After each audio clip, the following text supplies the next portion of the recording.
thank you for joining me here on Code Connection. My name is Jessie Ann Nichols-George, and I'm your hostess today.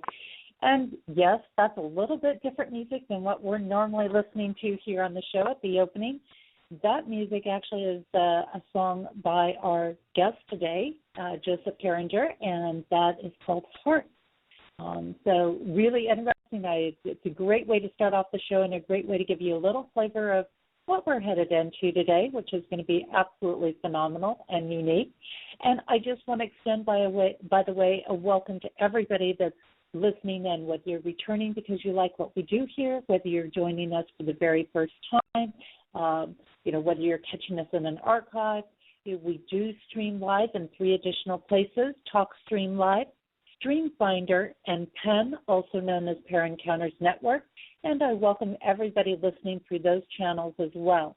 And then, of course, anybody who's, like I said, listening to us through our maybe the YouTube channel or iTunes, TuneIn.com, where the podcasts come through as well. So, yeah, it's going to be really exciting today. Now, I do want to mention, those that know me know that I bring my musical guests on at very special points of the year, because for me, music is such a powerful thing, and I love to incorporate it with our turning of the tides, as we say, the turning points in the year. And, of course, we have the winter solstice coming up, which is exciting because this is going to be a very interesting portal. I was just taking a quick look at the code energy related to the winter solstice this year. And, of course, the winter solstice energy in general is a time of great change. It's a time where all kinds of strange happenings can occur, and sometimes strange happenings can be a miracle, and sometimes strange happenings can be a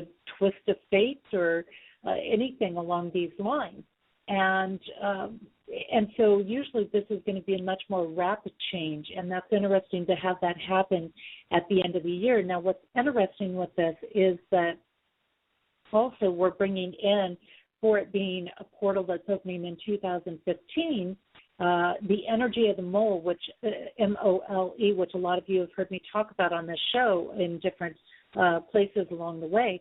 And the mole is actually going to bring a lot of exposure this year coming up, and from the winter solstice to the winter solstice of 2016. So we're going to see a lot of major exposure going on in the world that's going to be brought out some secret and hidden sources. So that's going to bring some interesting energy. And I'm actually going to be talking a lot more about that next week on the show, because I'm going to delve all about getting into 2016 and what that's about and making this transition. So this is very interesting, and this exposure is actually going to allow some of the people who have been hidden and restricted to come out more into the spotlight.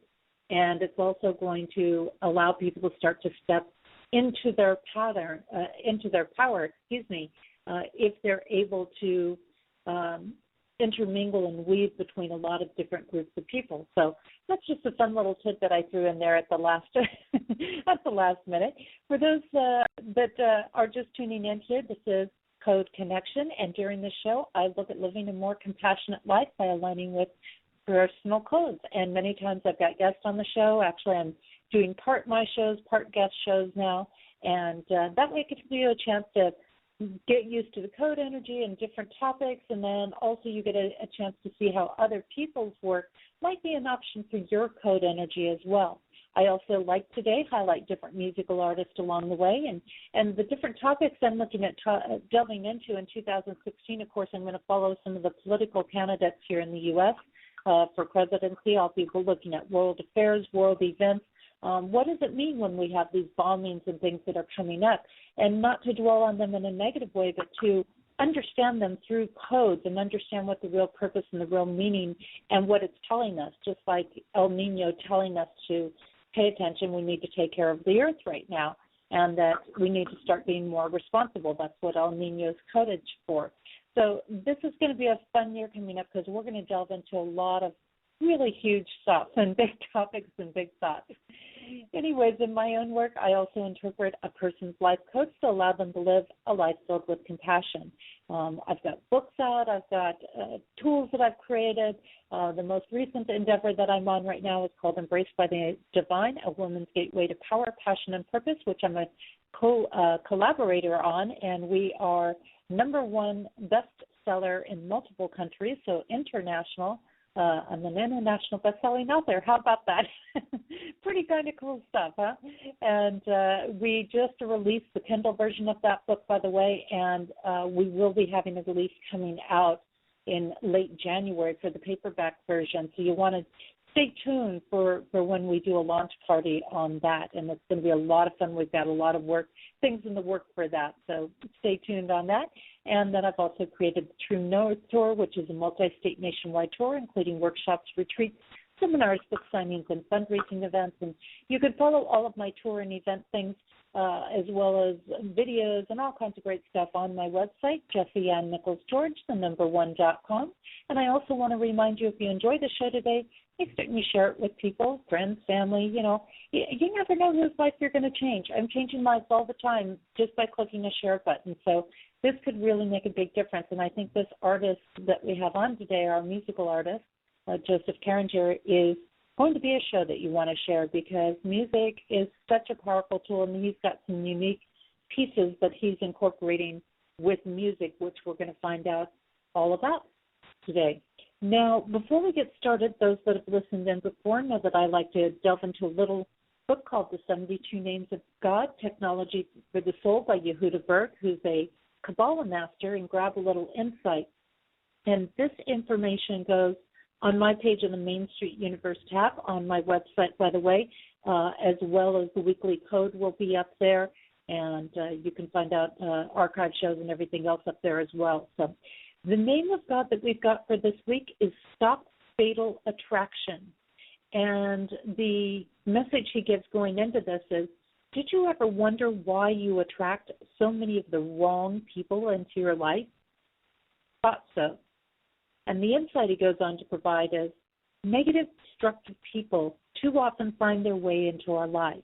At first, they can be fun, friendly, and very cool to hang out with. We may believe that they want to be close friends or that they genuinely want to help us, but they end up stealing our energy and depriving us of spiritual light. The result? Our defenses are weakened, and we become vulnerable physically, mentally, emotionally, and spiritually. 2,000 years ago, the high priest in the Holy Temple of Jerusalem used this powerful name to extinguish negative energy and to replenish the spiritual light that was lost through contact with a negative or wicked person. And the meditation he goes on to give with this is, here you become the high priest in the temple of your own being. Through the power of this name, your soul is imbued with divine energy, and evil people are banished from your presence. Pretty powerful thought to hold and to sit with and to meditate and reflect on. Now, again, the common name is Stop Fatal Attraction, and the formal name is Yud, Yud, Yud. So, again, that will be on my page of the Main Street Universe tab on my website, JessieAnnNicholsGeorge1.com.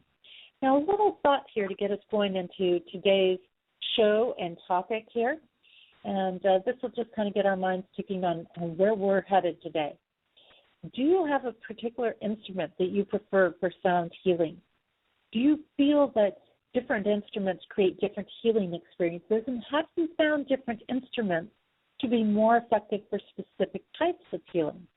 Now, I've addressed aspects of sound healing before, and certainly there are many types of sound healing out there. It seems like everyone that I come across that does this work has a different way of approaching it, or a different combination of tools that they use to create the sound healing experience. And there can be so many variables involved, from the way the meditation is led, to the types of instruments used, to what other components are incorporated in it, and to the space that the leader and participants are in. Now, one thing I've learned with code interpretation is that we can even be coded to certain instruments or keys in music, and this can then affect the experience or connection that we find with ourselves, okay? And each one provides its own unique effect.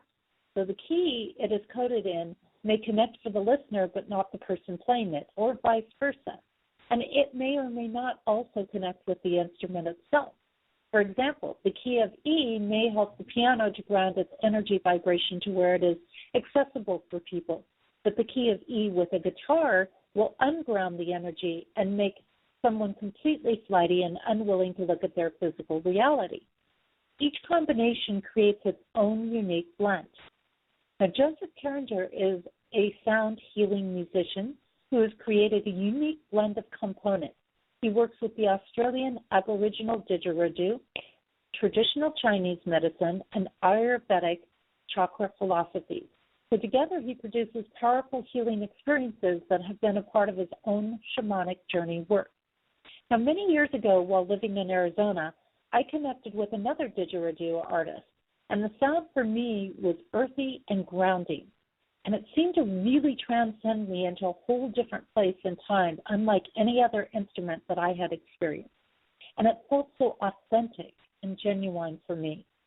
As I look at the codes of the didgeridoo, in general, without getting too specific to it, I find that it is an instrument that is particularly great for dealing with energy patterns related to uncertainty, grief, treachery, and deception, and fear. And when seeing this code connection, is it any wonder that it can do some amazing healing work? And at the same time, I connected with the artist in Arizona. My life was full of all of these things. As I look personally into my own code connection with the didgeridoo, this effect is magnified, that it not only heals those patterns for me, but that it elevates me to my abundant self. It generates and activates success energy while pulling me out of any victim patterns or breaks me out of the control of others. In addition, I see that it is also a catalyst for opening up strong partnerships in my life. So an instrument that I can use to call in love, friendship, or other partnership connections. And it is quite natural to be drawn to a sound or instrument that is coded to help us at a particular point in life or with a particular challenge in life. So what healing combination have you created using sound? And have you found yourself drawn to different instruments during different times of your life? And what is your go-to music when you need to create some healing energy for yourself? Now, the code energy for this week is all about awakening. And this week's code asks us to step into action and to focus on our duty and purpose. This is not about worldly success. And that may still come as a result of being purpose-focused, but this code asks us to be patient, as there are likely to be some delays or plans might be getting shifted or changed around. And the key with this code is to develop the spiritual. As a matter of fact, it is a necessity, and we are asked to function from our own divine self. The material world will respond to that, but the material world will not move forward without the development of the spiritual first. So this means you need to get very real with yourself, check in with what you are still working on and through, and see how you can approach your challenges, addictions, and what pushes your buttons through divine self, the path of the divine, and what choice would it make? Then do that.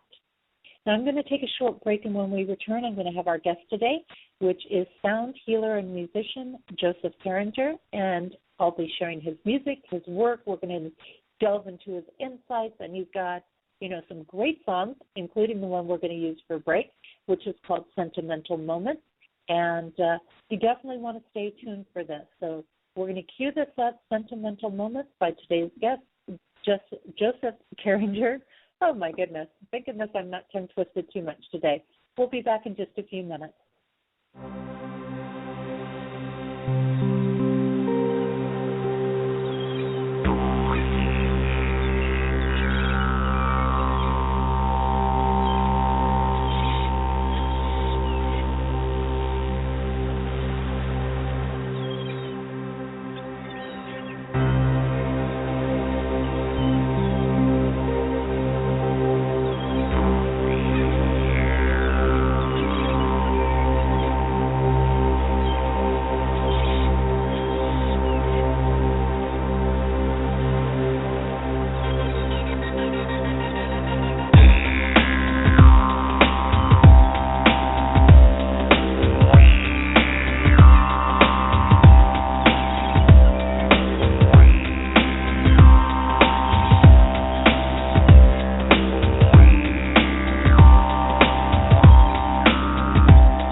And welcome back. You are listening to Code Connection, and my name is Jessie Ann Nichols George, and I'm your hostess today.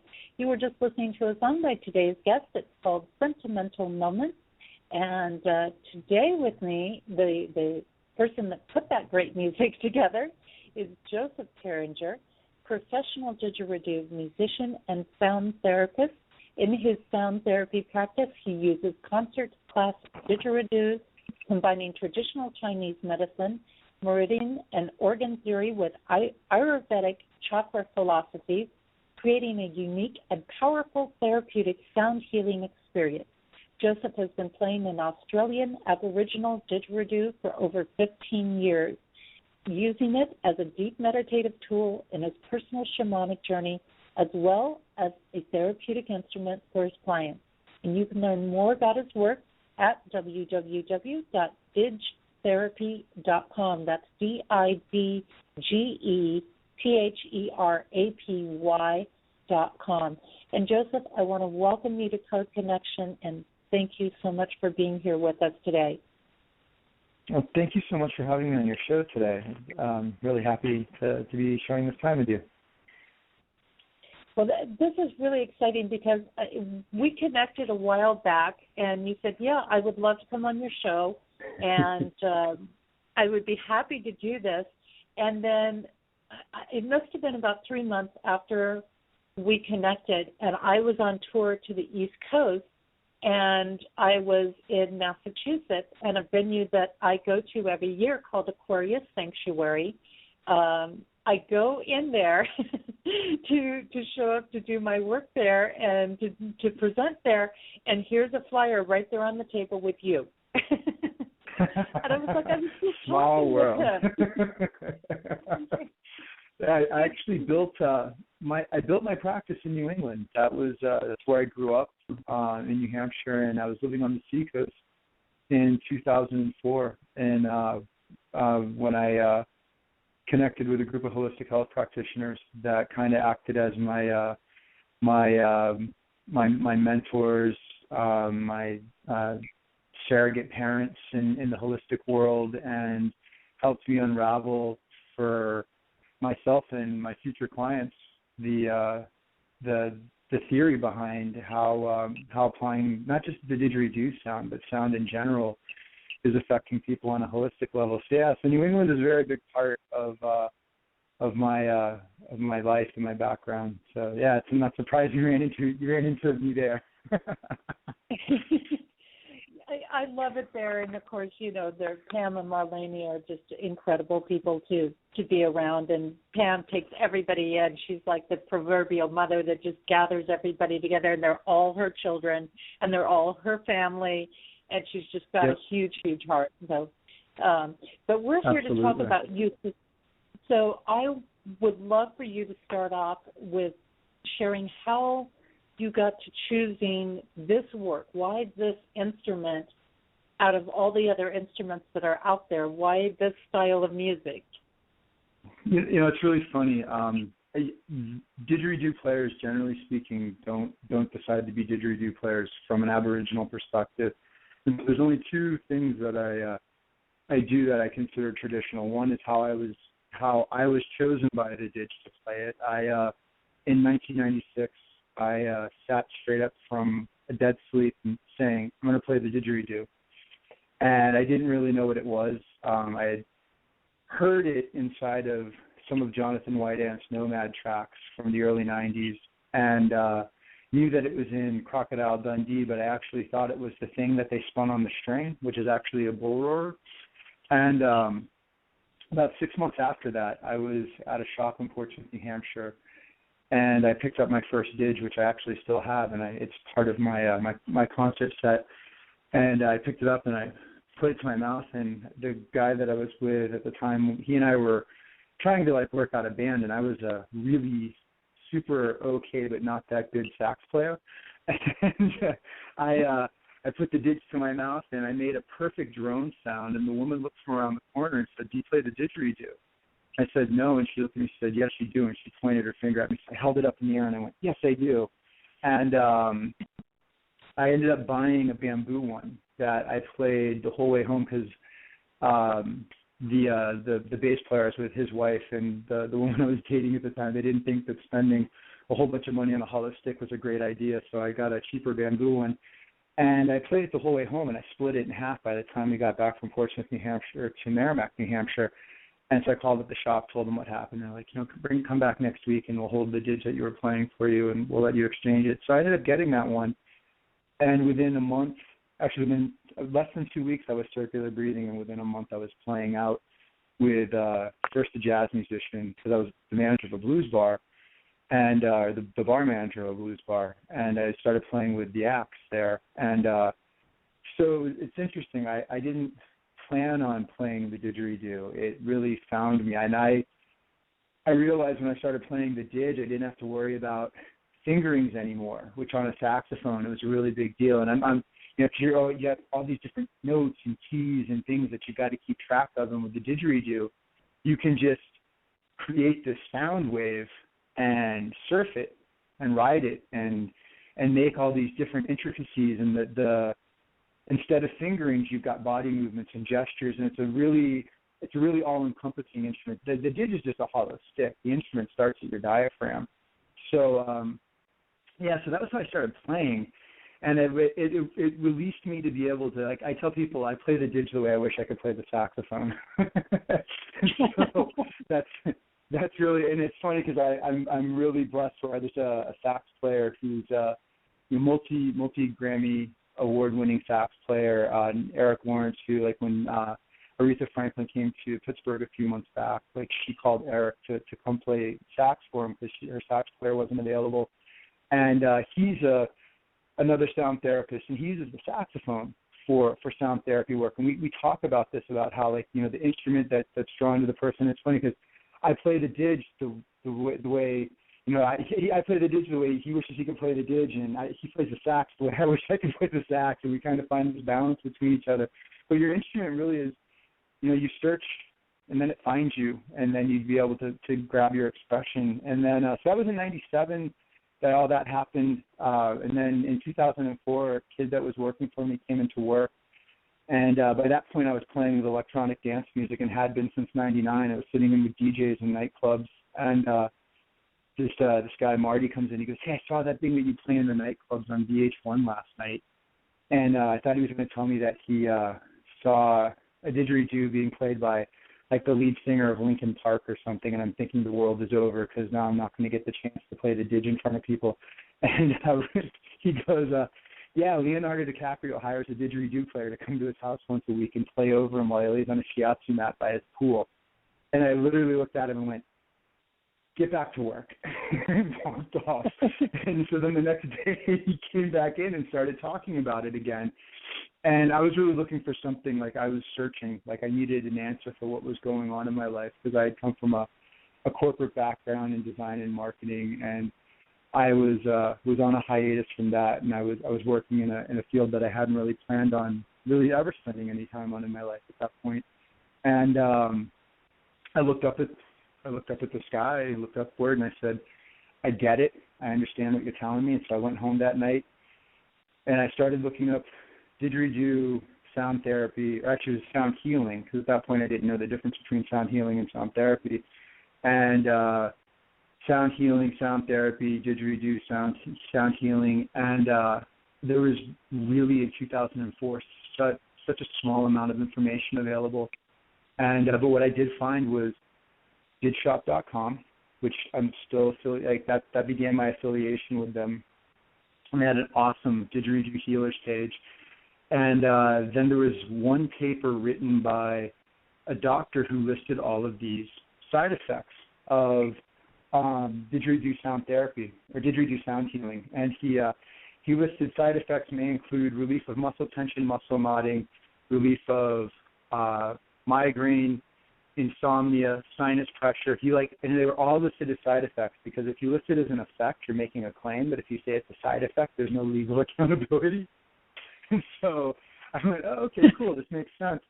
And I started grabbing at that point I started grabbing all my friends, family members, and saying, "Okay, you know what, my wife's father and stepmother, they're He's the head of 6 drug, or actually more than that now, but back then it was 6 drug and alcohol treatment facilities in Western PA. And my mother-in-law is a psychologist at a college. And I'm like, okay, you guys are my straight people control group. I need to test you guys out. And then I grabbed a friend of ours who was a medium at a local herb shop. And I said, okay, you're my new age control group. And so I got all these different control groups together. I had a friend who was in a rear-ended car accident and was experiencing back pain. So I started doing all this work on this group of people using a rough scientific method, and saw, wow, okay, this does something. Can't fully quantify it, but it does something. And then I went to the second meeting of what became the New England Holistic Health Association, and that's where I met all of my holistic mentors and peers. And that was 10 years, or I was in 2004, so almost 12 years ago. And they just took me in, and the rest is chronicled on the website, and been a great ride. And I'm so grateful for the change in my life. So yeah, that's the abridged version. Well, it's really an interesting thing, because I feel like when we really, really have something that we've come into this life to do, and there's no question that you have a connection with this, I would say probably from past lives, for those that believe in past lives or parallel lives or alternate realities, no, I do. whatever. And when the timing is right for that gift to open up, it comes to you. I mean, that's just, and to me, a natural working of things. And I could completely see something like the didgeridoo, because there is, just so many natural things. Now, of course, I was in band in school growing up. I always had an instrument of one kind or another in my hand, whether it was the violin or the cello or the flute or the clarinet or something was always there, piano, guitars. So, yeah, it's very interesting to make that switch, both, I would say, as an artist and a listener. And I imagine this has got to have a lot of, even though you have songs listed for the different chakras, that this has got to have a strong root chakra connection to it if it's releasing things like sinuses and headaches. And well, yeah, you've got 3 things going on with the didge, which you kind of touched on in the beginning, and kudos. Like you definitely get what's going on with sound, and it's interesting because the interesting thing with sound healing versus sound therapy, which I sort of put together for myself probably about, I would say probably 6 to 8 years ago, I really started making the clear distinction. When you look at Jonathan Goldman's definition of sound healing, which isn't, it's not his, but it's the one that everybody kind of accepts, and that's why I sort of credit it to him, because he put it out there for all to see in print, and it's sound plus intention equals result, which means you can take 2 cans and slam them together and make a banging sound. And if you have a strong enough intention with your higher consciousness, your soul, your being, you're going to manifest that into reality. That can be for healing. That can be for calling in that new job, that life change, bringing, whatever, any intention. Sound therapy leans over to this other edge where sound plus intention equals result is still part of it, but you're applying sound to the energy centers using the traditional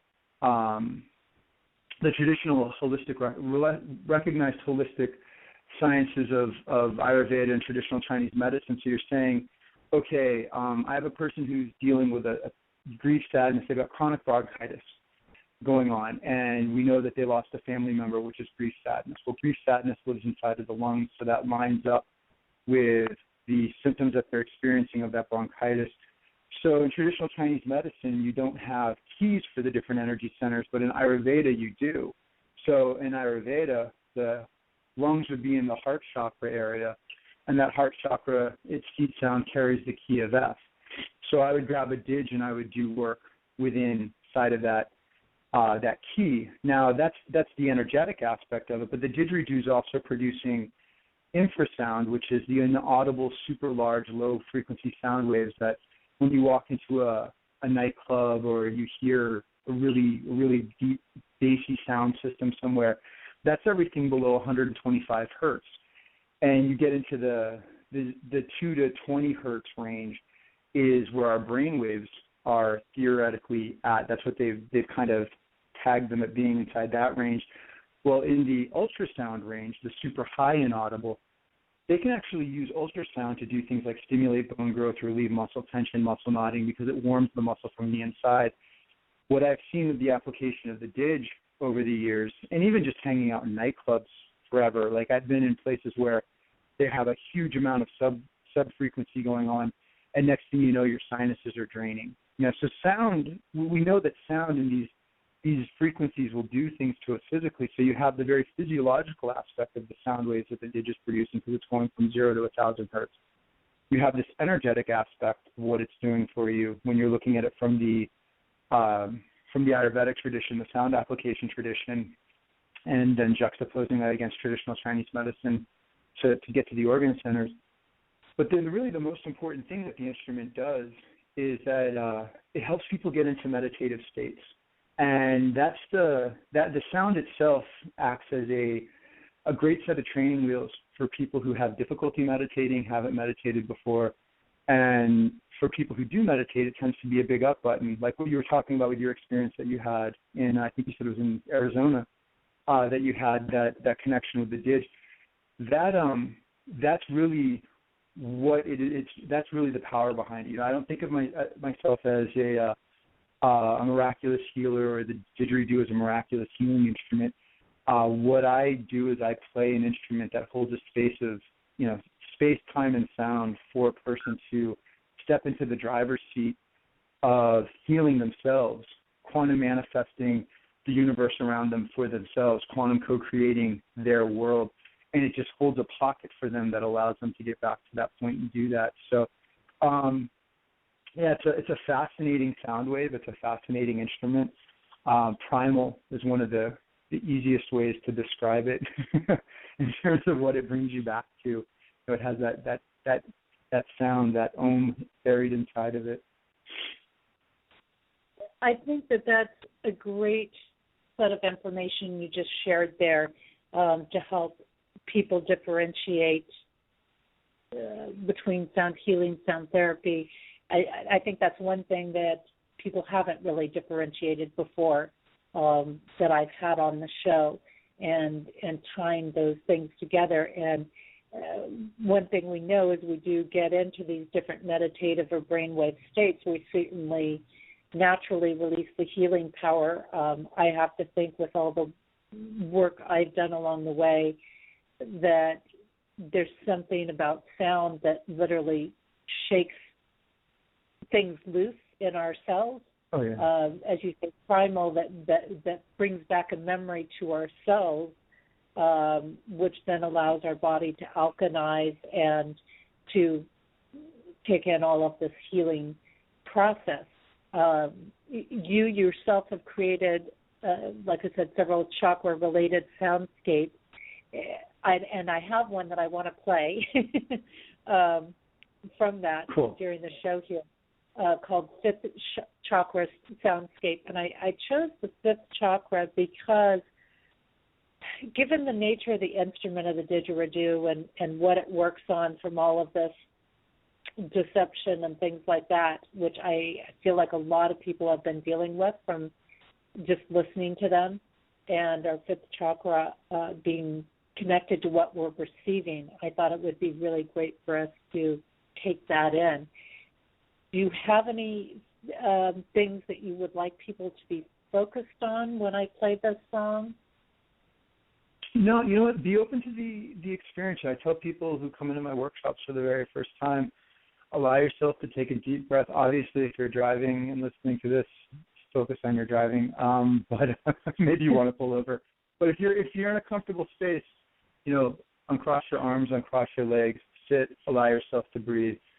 Set an intention if you want to set an intention for yourself, and then just let your mind go blank. See where it takes you. Go for a ride. That simple. Perfect. Well, we're going to go ahead and put this up. This is Fifth Chocolate Soundscape, and it is by our guest today, Joseph Carringer.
we were just tuning into a wonderful meditative piece called The Fifth Chakra Soundscape. It's by today's guest, Joseph Carringer. And, it's really interesting, Joseph, because I'm sitting here listening to that, and we always think in this busy world, I don't have time. But there's a perfect example of a 5-minute song that can just, make you feel like you've been on this whole journey and make you feel like you've been, out of the world for, a while. In only right, 5 we get minutes. these little 5-minute vacations, exactly. That's what I tell my clients, so the one thing we do in Western culture really, really bad is recreate.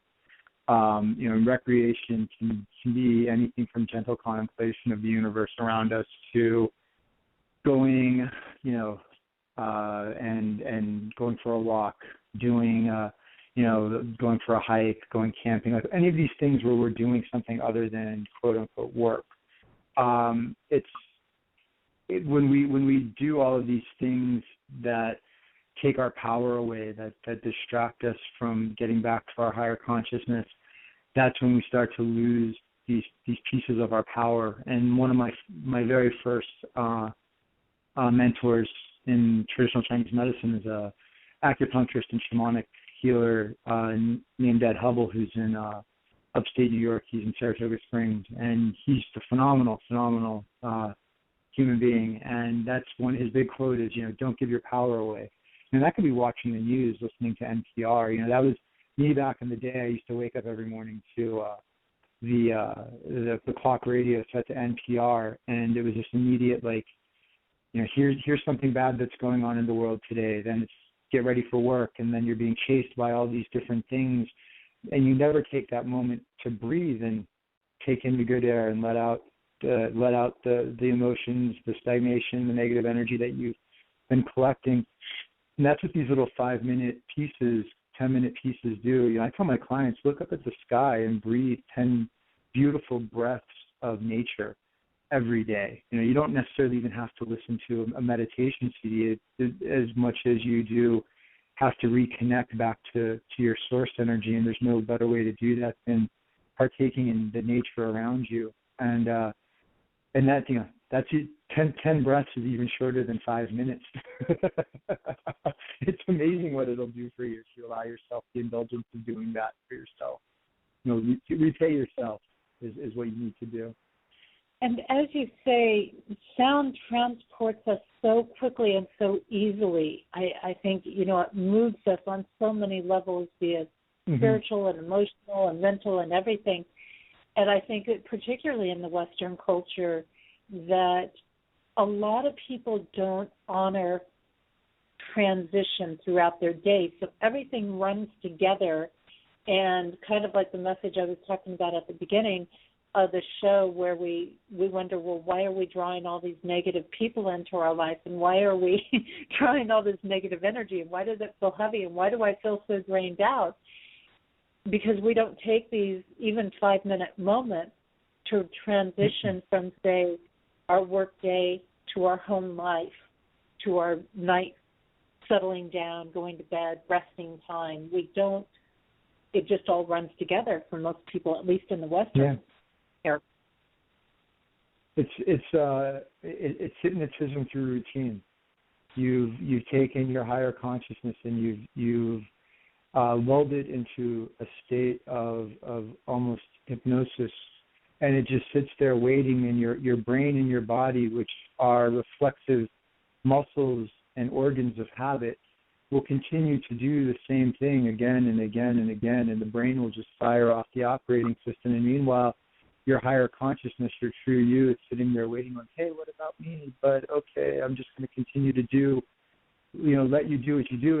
And again, you continue to give that power away, you give that chi away, you give your soul away. And, and you can get this back so easily just by, listening to yourself every now and again, taking a break for you. And I know it's real for parents, especially this time of year. You're thinking so much about your children and about what you can do for your family and all of the obligations and this and that. Part of this whole idea behind giving you have to be a little bit selfish in order to be truly selfless, and to be able to give. You have to know your limits and your boundaries and be able to give back to yourself in a way that allows you to maintain your strength and your energy for all of the people that you love and care about. So taking 5 minutes or, to just breathe and meditate and do something nice for yourself so that you can feel recharged, that's going to come back to everybody else, threefold, tenfold. So very well said. And you had used a term earlier called primal, and I really resonate. I'm coded to primal. and all of a sudden, after you said that, all these things clicked in, and I went, oh, that makes so much sense. Thank you. And, and it got me coming back around that what's interesting is with the didgeridoo having this primal energy to it, in relation to what you just said there, is that when we take that few minutes to tune into our primal energy, we're actually tuning into our success codes. We're actually tuning into where we stand in our power. And and this is why one of the reasons why I feel the didgeridoo is such a powerful instrument or influential instrument is because it does bring us right into that connection. And the primal is where we're not being governed by everything else out there in the world. No. And I think people, they so much today, right? They so much feel governed by everything. I mean, let's face it, we're told where we're going to get health insurance. We're told that what we have to have. We're told this. We're told that. And a lot of people, without even realizing it, don't have their power. So something like this really allows them to connect in and get in tune. And when I say power, that core self exactly. there. Now, from that, I find, and it seems to me, because the other didgeridoo artists that I met in Arizona, it was like it was such a sacred journey to him to play the didgeridoo. And he was so particular about things. It was just like ceremony for him to play it, and he was not going to be swayed by anybody. This was not a person you could buy off. And like yourself, he had a very shamanic connection. He did a lot of shamanic journeying and shamanic studies that were connected with the didgeridoo. Why do you think is it the primal energy? Why do you think it's so connected to shamanic journeys or the Aboriginals? I don't. Yeah, there's the instrument itself it's theorized to be ancient, and there's a bunch of different anthropological beliefs about the age. There's one of the theories is that it didn't start out as eucalyptus, that it started out as bamboo, and it's possible that the didgeridoo actually predates the Australian Aborigines and comes from the Southeast Asians with the Filipino and the Indonesians, because they both have their own versions of bamboo or boardwood didgeridoos, and the Aboriginal genome, the human genome, comes from Southeast Asia and the Philippines, from whenever that land bridge connected and they made their way down. I'm a quarter Filipino, so I'm the tallest, whitest Filipino that anybody has ever seen. And the fact that I connected with it and could just play, and my mom, the first time she saw me playing, I was expecting her to, give me a big thumbs up and a gold star, and we're a pretty sarcastic family.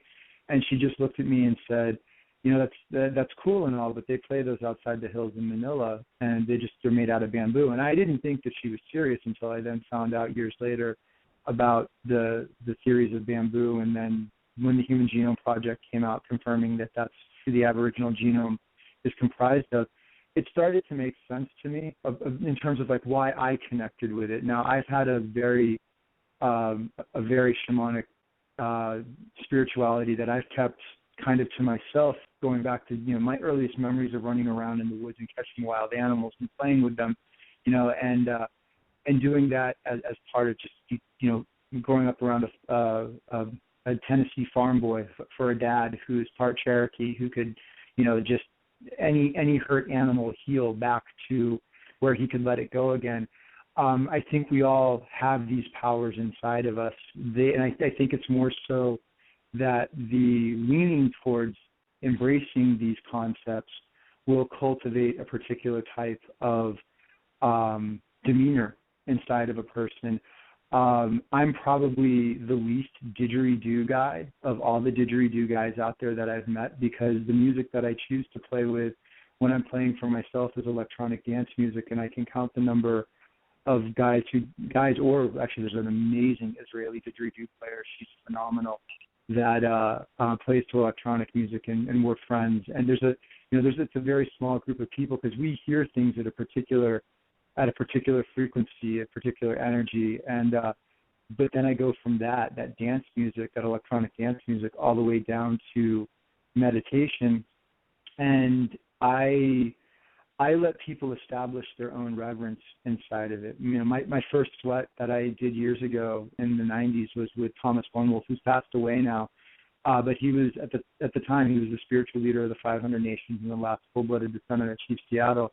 And when we walked into the lodge, Thomas basically said, "Okay, now that we're here and we're beginning we're going to go into the sweat. Just to let you know, I sweat for myself. You sweat for myself. I'll see you on the other side." Now, I totally paraphrased that, but that's generally speaking, it was like, here, I'm opening the universe up for you, and wherever you go is where you go. And when we come back, we'll meet in the middle. And I have never had such a visual and physical experience inside of a sweat. That was my first, and I've been in many since, and I've helped lead many. And that one foundationally set that place. But it was there was a very reverent casualness to it, and that's kind of always been my approach to it, so that everybody can come to the party, everybody can partake. I don't want anyone to feel lost inside of ceremony or not knowing ceremony. When I was an altar boy as a kid, I was not. I've been part of religious ceremony for as long as I can remember. So to demystify, I try to demystify it. But there's a lot of guys. I don't play Aboriginal. Like I said, I play like I play in a digital way. I wish I could play a tenor saxophone, and I don't over shamanize it. My practice, because I don't want anyone to feel that they're not qualified to be able to experience it, because it's just sound and vibration, and that's what we're all made out of. So it's really for everybody. Well, I agree, and it's interesting, because the song I was going to, this was the perfect story to lead up to it. I don't think there could have been a better one. And it's just interesting to hear you talk, because I have a little piece of Cherokee in me as well, and I know some other Native American friends who are doing a lot of this kind of crossover. They're starseeds and Native American, and all these things. But your music kind of gives people the opportunity through listening to it to do their own little shamanic journey in this process.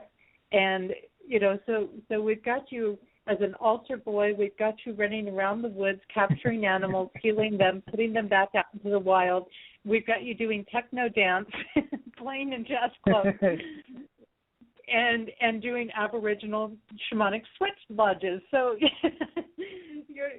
you're about as diverse as I am, I think. All in a lifetime. all in a lifetime, not to mention your different cultural differences, and which I wouldn't have guessed, just by your picture. And I love that you can joke about it. And so the next song that I had that I was going to put on here is called There and Back Again. And that's why I thought your story just led up so well, because it's got this, it plays this kind of Native American energy to it. But when I listen to music, I always come up with words or terms or things that it reminds me of. And I had down here Native American / spaceship vibe. So that's perfect. I might quote you on that. Yeah, it's kind of like that Native American starship, starseed spaceship vibe thing going on. So it's perfect. And you have more than one that has this kind of Native American feels, because there's another one that you do that has more drum rhythms to it. But we're going to go with this one right now because it fits in so perfectly with what you just shared. It's called There and Back Again. Awesome. We'll be back in a few minutes. Enjoy listening to it.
Welcome back, everybody. You're listening to Code Connection, and today I have with me Joseph Carringer, and that song is called There and Back Again. So I'm sure a few of you got to trance through that and have your own little shamanic journey. I don't know how you couldn't take a little journey with that one.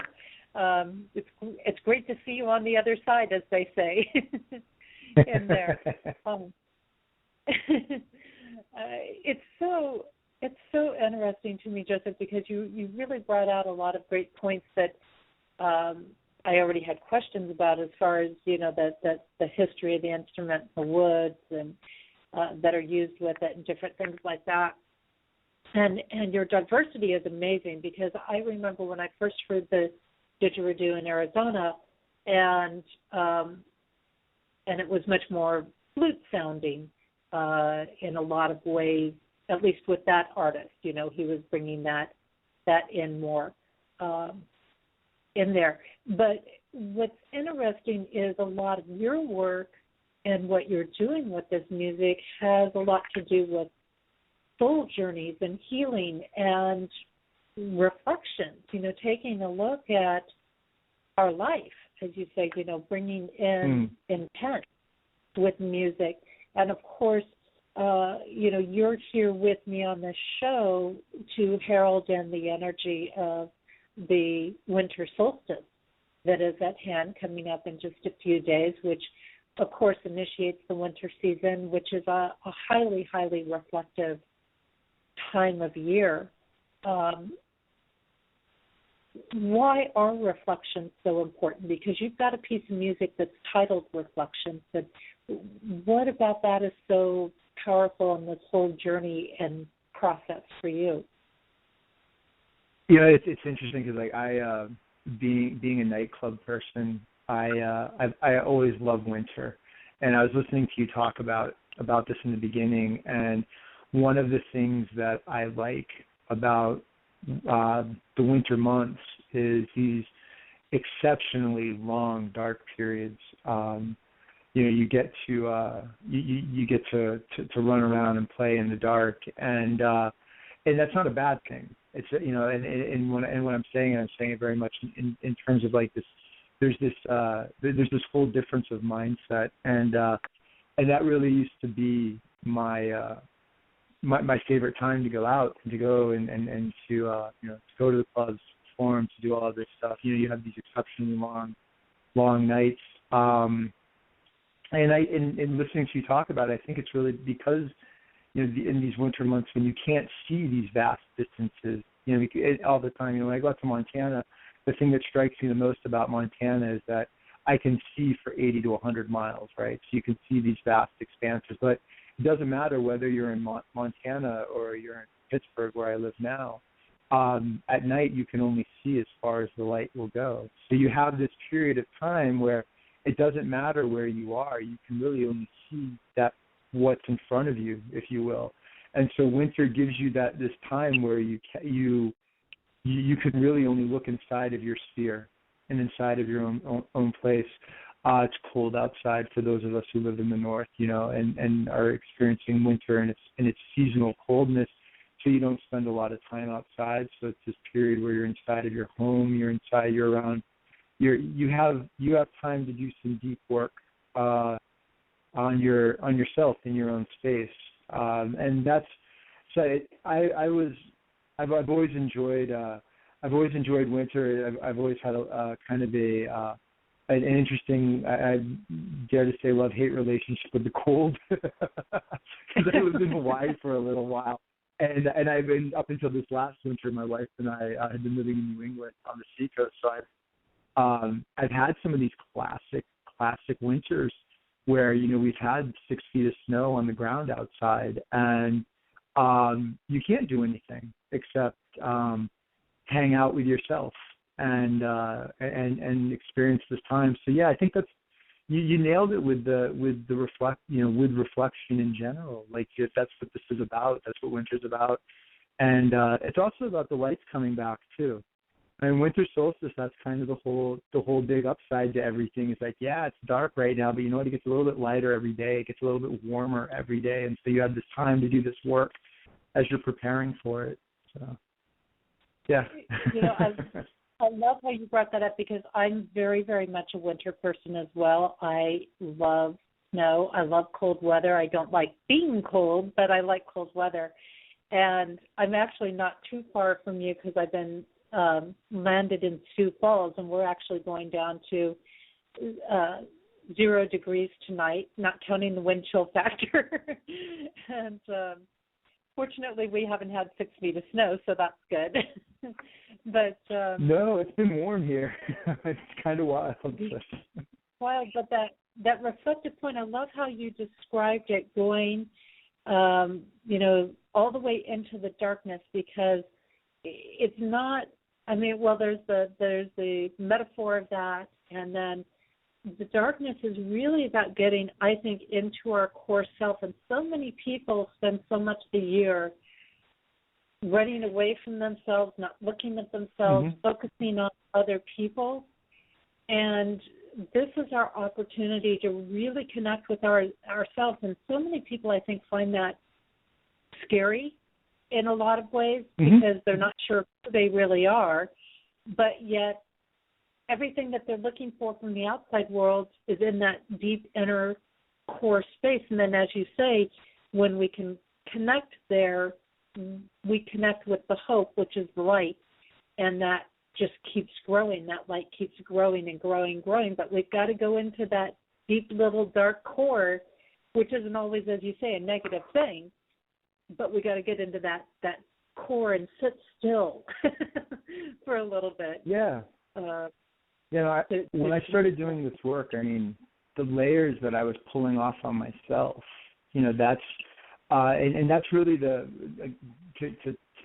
talk about Ed again. I mean, the acupuncturist and shamanic mentor, he one of the things that he talks about with shamanism is the medicine man's greatest skill is having the ability to trick a person into healing themselves, and that used to make so many other shamanic practitioners so mad when he said that. But it's really, when you think about it in its essence, it goes back to this idea of, like, I can't heal you, only you can heal you. And so when you are going on the shamanic walk is not about going out and finding a bunch of people to cure and to heal, and it's actually really about figuring out how you can heal the deepest, darkest places of yourself so that you can act as a coach and a guide for somebody else that might be going through it, and sharing with them the same techniques that you used to do it for yourself. There were vast amounts of time in my life where I always had people around me because I didn't necessarily like hanging out with myself. And that was one of the really interesting things to realize one day, when all of a sudden it's like, wow, you know what? I can only love somebody as much as I love myself. I can only enjoy being around people as much as I enjoy being around myself. I need to get to know myself better. And that's what these winters give you the opportunity to do, is to really come into understanding, into relationship with yourself. And then you can go out and you can be friends with, spend time with, and love people as much as you can if you can learn how to love yourself unconditionally. And that was kind of the big lesson to me that I learned over many winters, is that, unconditional love starts with unconditionally loving yourself. That's probably one of the best explanations I've heard of that. Thank you. Of that self-connection to be better with the outer world aspect. I love what you said there. It was just perfect. It really was perfect. And you mentioned the healing power, and I love so much that you brought that up, because so many people struggle with things like depression this time of year. They struggle with inadequacies. They struggle with judgment. They struggle with loneliness, all kinds of things that come up in so-called the dark times of the year. And it's great that you reminded us that this year has such an expansive amount of healing power, or this time of year, I should say, has such a tremendous amount of healing power that we don't get, say, at the summer solstice or the springtime or the fall time. And this is our opportunity to tap into that. This is our opportunity to let this stuff come up from within us and let it get healed, because we have the greatest access to healing power, I think, at this point of the year. Beautifully brought Absolutely. up. I love what you. Thank you. In your piece Reflections, which we're going to play here in a minute, one of the things that came to me in this piece is you've already shared this huge amount of diversity of backgrounds and cultures and states and things that you've lived in. But I pick up like a Middle Eastern rhythm out of this song. So where did you connect with that among all your other pieces that you've connected with? That album, I was working with a production partner that I had for quite seriously for 4 years. We had dabbled. We were friends and neighbors a town away from each other and started working together on some musical stuff 3 years prior. And Josh Harris, who's actually his name's on the album with me, he's done a lot of major label production, and he's done remixing work for Pink and Jewel, and just a toured with Seal for a little while. Really talented producer. And he had been struggling to try to find his creativity inside of producing music that was based around one note, around the didgeridoo. And when we talked about this, what I wanted to do is really kind of let him see what he could do if he could actually find his production voice to make some world music. And so I told him, I said, there's no rules. Find your voice and find your inspiration and create really beautiful racetracks for me to drive my digicross. And so really, I got to give him credit. It's him. Like he connected with the different world music sounds and brought them together. And then I was able to take and go rip my digicross across them and bring them all together. So Josh would be the inspiration inside of the track. Well, perfect. We're going to go ahead and cue this up, play it. This is called Reflections, and enjoy. We'll be back in a few minutes.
listening to Code Connection, and that song is called Reflections. It's by today's guest, Joseph Carringer. And, what a show. This has really been so great to explore, and I think I'm putting in a little bit on the music there, so I apologize for that. But, really interesting. It just shows some of this versatility that Joseph has in the work that he's doing and the pieces he's doing.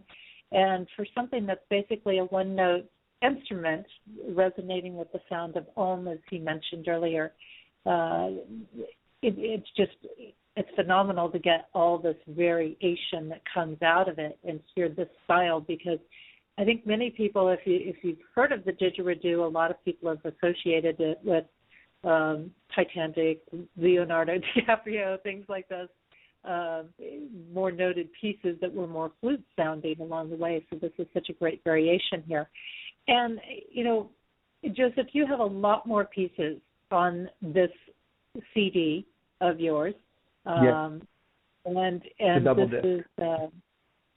is and the title of the CD, I should mention, and you'll probably have to correct me on this, is Bourgeois Bohemian. You nailed it. Yay! I have an inner French side of me. I think I had a French country past life. But actually, my ex-fiance was French. That was part of his background. But it's just so interesting to go on this journey with you, and I do want people to know. And there's pieces we just can't even begin to delve into all the pieces you have. So I did want to mention that to people, because you have another beautiful piece on the CD that's called Midnight Discovery. Really has this great sensual overtones to it. It just reminds me of various different things. But do fill us in a little bit about why this title. I mean, you definitely have bohemian energy with all this varying background, but where did this title and title track come from?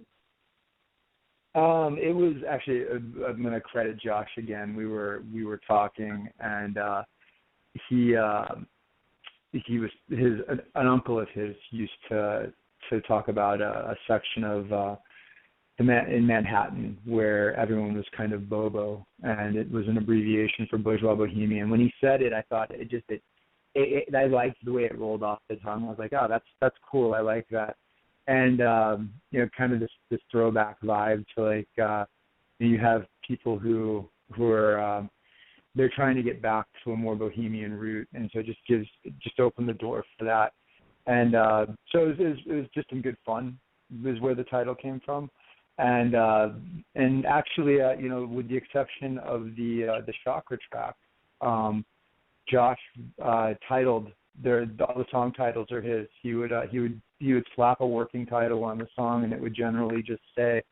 So yeah, that's in the cover art. I reached out to a young woman who had done some internship work for us, who's living out in Oregon, and and she's a photographer by trade, and said, hey, I've got an album coming up, and this is the title. Do you have something that you think would fit?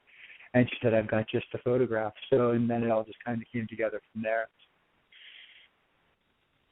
It's so interesting that you mention in that this picking up on the pulse of people wanting to get back to bohemian roots.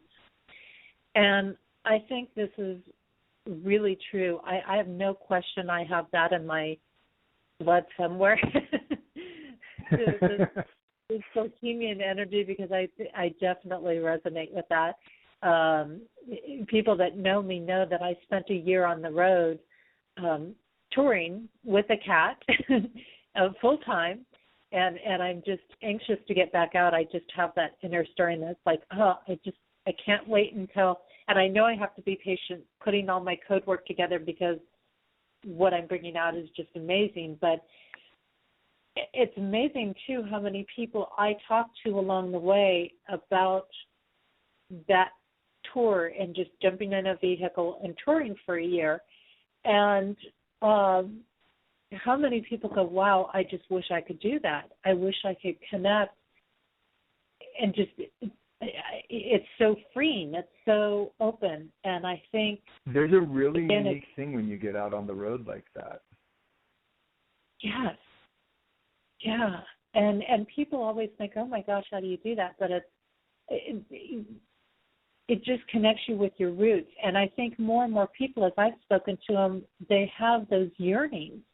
You know, again, I think we're hitting our limits in a sense in society, and not that I believe that we really have limits, but we're hitting that point where we're maxed out in a lot of ways, and it's going to bring people back around to this sort of simpler focus. People, I mean, that's really the only place we can go in a sense, because we've brought the pace up about as fast as we can spin it in this physical body. And people are now seeking that out. I've opted to start driving instead of flying. I was just performing in Orlando 2 days ago. On Tuesday, I was in Orlando performing, and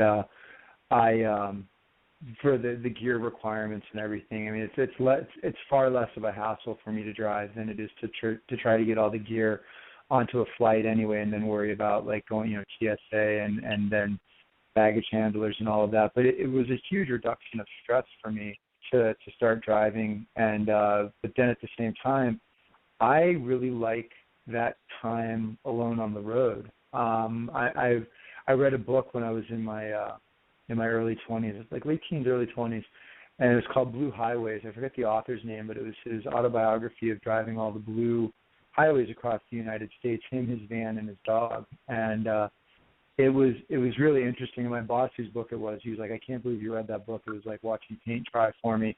But it was so fascinating listening to him talk, or reading to his story of him talking about how this experience and connection with the people in the land and these things that are getting lost on the blue highways, let alone the fact that I'm driving major arteries. I'm not taking a blue highway. I'm driving 77. I'm driving 81, and I'm still feeling this connection. So think about how fast we're moving in our society, where I'm getting the same kind of open road vibe, but I'm on the highway and not being on like Route 1. It's like, but I'm still having the same connections, and and that's slowing me down to be going, 75 miles an hour down 81 or 77, for 14 hours going from Orlando back to Pittsburgh, versus getting in a plane.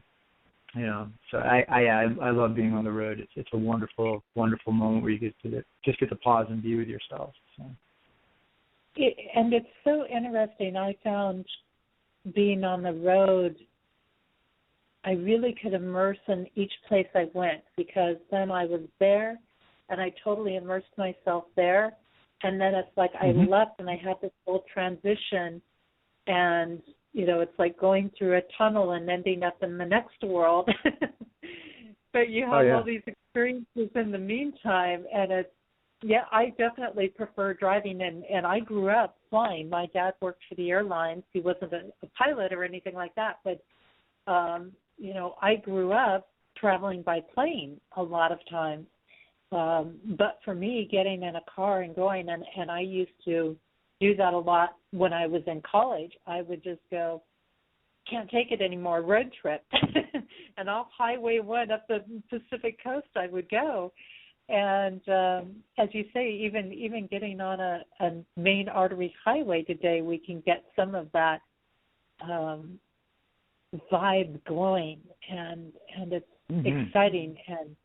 And I think though this craving for simpler times, people are they're feeling themselves spinning out of control, and now they're realizing, hey, I'm spinning out of control. And I think too, given the energies that we're dealing with in these days and times, where addictions of whatever kind they are, it doesn't matter whether they're drug or food or people or whatever, or jobs or whatever it is all kind of coming to a head.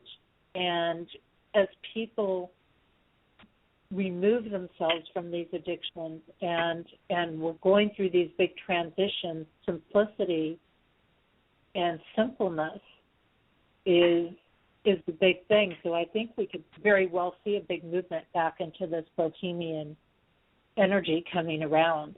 I think it's a direction we could be opting for in the very near future here.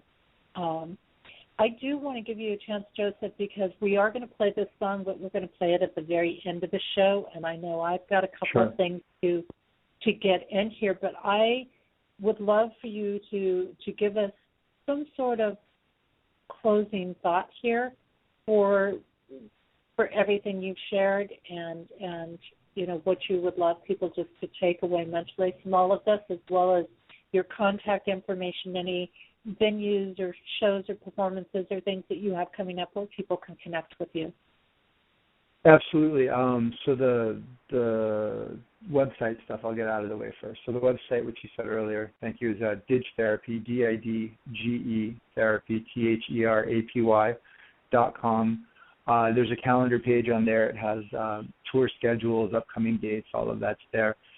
For anyone that's interested in the electronic music side of what I do, there's another website for that. That's Table Syndicate, TABLE Syndicate, SYNDICATE.com, and that has the integration of the didgeridoo with the electronic music and that whole other world that I do as well.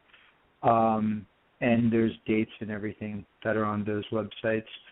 And then just for the closing thought is, you know, I kind of side with the Dalai Lama. You know, be good. You know, be good to yourself, be good to others. Learn to love yourself, and if you already love yourself, then share that love with others, and just be nice. You know, that's going to make the world a better place. Is the more of us that are doing that, and the world around us a better world. So yeah, pretty simple. I love it, and of course, compassion is the foundation of my work, and along with the code interpretations, because I believe knowing our code helps us live more compassionately, as you say, with ourselves and with others. And I should mention that you offer some really great group workshops that people can catch up with you where you are, or if they're traveling to where you're providing something.